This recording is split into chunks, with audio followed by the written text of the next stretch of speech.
When a patient presents with unilateral ptosis, a heavily drooping eyelid, how do doctors trace exactly where the system broke down?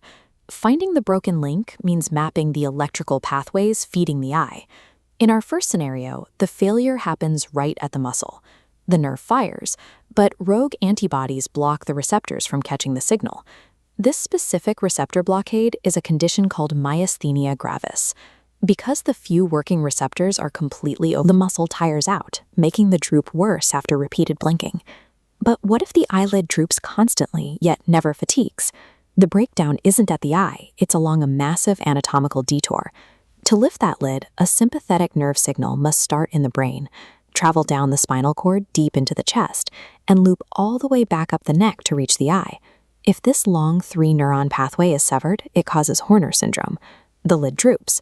But since this nerve also wires the face, the pupil cannot dilate and the skin stops sweating. So returning to the patient with the heavily sagging eyelid, by simply checking for a constricted pupil or rapid muscle fatigue, doctors can trace the invisible failure from a tiny receptor all the way to a severed nerve in the chest.